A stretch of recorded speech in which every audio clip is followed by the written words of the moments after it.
Hello dear students, welcome to AV coaching classes. तो आज हम शुरू करने वाले हैं साइंस का क्लास 9th का मोशन चैप्टर। तो इसमें जो हम टॉपिक कवर करने वाले हैं, पहले हम जानेंगे कि व्हाट इज़ मोशन। ठीक है जी, व्हाट इज़ मोशन, मोशन क्या है एंड कितने तरह का मोशन होता है। ठीक है, हम नेक्स्ट टॉपिक कवर करेंगे types of motion and motion में यूज़ होने वाली कुछ और टर्म्स को, जैसे डिस्टेंस एंड डिस्प्लेसमेंट। और उसके बाद हम कवर करेंगे इक्वेशन ऑफ मोशन, मोशन की इक्वेशंस की। एक मोशन को डिफाइन करने के लिए कुछ इक्वेशंस होती हैं, उनकी हेल्प से हम मोशन को डिफाइन करते हैं। तो इन टॉपिक्स को हम आज कवर करने वाले हैं।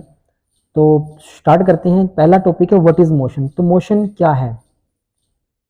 बेसिकली कि जो हमारी एवरीडे लाइफ है, हम देखते हैं कि कुछ ऑब्जेक्ट रेस्ट पे हैं और कुछ मोशन में होते हैं, जैसे पक्षियों का उड़ना, ठीक है जी, fish swim, blood flow through veins and arteries and car moves etcetera are the examples of objects in motion. ठीक है, ऐसे ही हम अगर माइक्रोस्कोपिक लेवल की बात करें तो atoms, molecules, planet, star and galaxies, सभी ये जो हैं वो मोशन के अंदर होते हैं।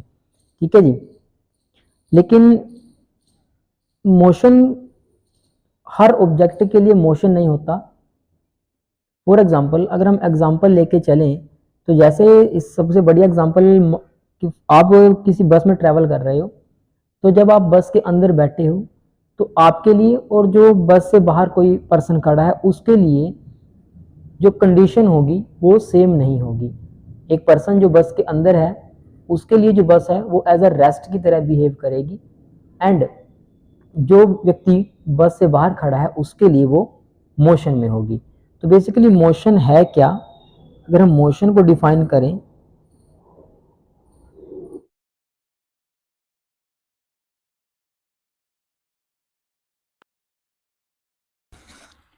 सो मोशन क्या है कि when an object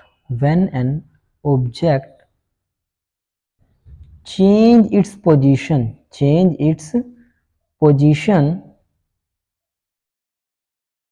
with time, with time. तो मोशन को हम डिफाइन कर सकते हैं कि जब कोई ऑब्जेक्ट अपनी पोजीशन को चेंज करे with respect to time. For example, इसके लिए मैं एक एग्जांपल लेके चलते हैं। मान लो कि आप एक ए पोजीशन पे हो at a time t is equal to 0, ठीक है जी, और 10 मिनट के बाद आप बी लोकेशन पे पहुंच जाते हो। 10 मिनट के बाद आप इस बी लोकेशन पे पहुंच जाते हो, तो टाइम लगा आपको 10 मिनट। तो बेसिकली आप ए पॉइंट से चल के बी पॉइंट पर पहुंचे, तो आप क्या कर रहे हो, हर सेकंड अपनी पोजीशन को चेंज कर रहे हो। जैसे आप पहले यहाँ पे थे, फिर 1 मिनट बाद यहाँ पे होगे, फिर अगले मिनट में यहाँ पे, फिर यहाँ पे, फिर यहाँ पे, ऐसे करते करते आप 10वें मिनट में बी पोजीशन पे पहुंच रहे हो। तो इसको ही मोशन बोला जाता है कि when an object change its position with time, कि जब टाइम के साथ आप अपनी पोजीशन को चेंज कर रहे हो, उसी को मोशन बोला जाता है। एग्जाम्पल के लिए हम समझ सकते हैं कि जैसे आप एक लोकेशन से चलते हो, ठीक है, जब आप चलते हो तो आप हर मिनट बाद अपनी लोकेशन को, हर सेकंड के बाद अपनी लोकेशन को चेंज कर रहे हो, तो आप कह सकते हैं कि आप मोशन के अंदर हो। ठीक है, अभी मोशन के टाइप्स के बारे में पढ़ेंगे हम। तो टाइप्स ऑफ मोशन, तो बेसिकली जो मोशन होता है वो 3 तरह का होता है। First one is rectilinear motion,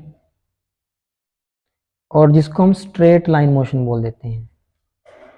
straight line motion, कि ऐसा मोशन जो एक सीधी लाइन के अलोंग हो, सीधे रास्ते के अलोंग हो, तो इस तरह के मोशन को बोलते हैं हम रेक्टिलिनियर मोशन।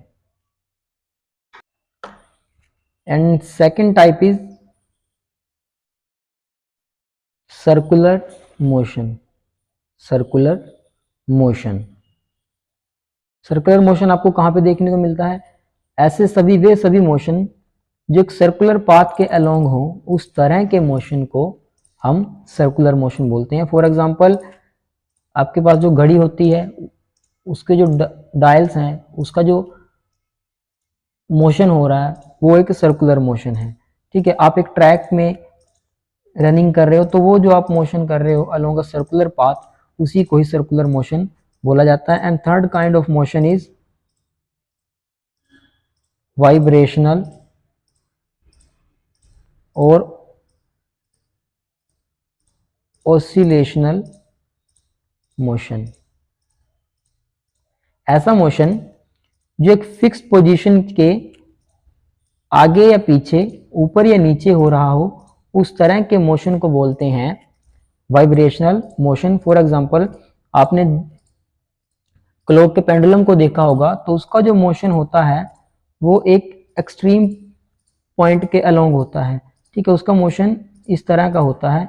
तो इस तरह के बेसिकली मोशन जो इस तरह से हो, उस तरह के मोशन को बोलते हैं वाइब्रेशनल मोशन। तो बेसिकली जो मोशन है वो तीन टाइप का होता है: रेक्टिलिनियर मोशन जो एक स्ट्रेट लाइन में हो, एंड सर्कुलर मोशन जो एक सर्कुलर पाथ में हो, और वाइब्रेशनल और ऑसिलेशनल मोशन जो एक फिक्स पोजीशन से आगे या पीछे हो, ऊपर या नीचे हो। तो इस तरह के मोशन को वाइब्रेशनल मोशन बोला जाता है। आई होप समझ में आ गया होगा। तो ऐसे ही और केसेस के साथ हम वीडियोस लाते रहेंगे। तब तक के लिए आप चैनल को सब्सक्राइब कर दें और अपने फ्रेंड्स के साथ भी शेयर करें, ताकि ऐसी इंफॉर्मेटिव वीडियो उनको भी मिल सके। तब तक के लिए धन्यवाद।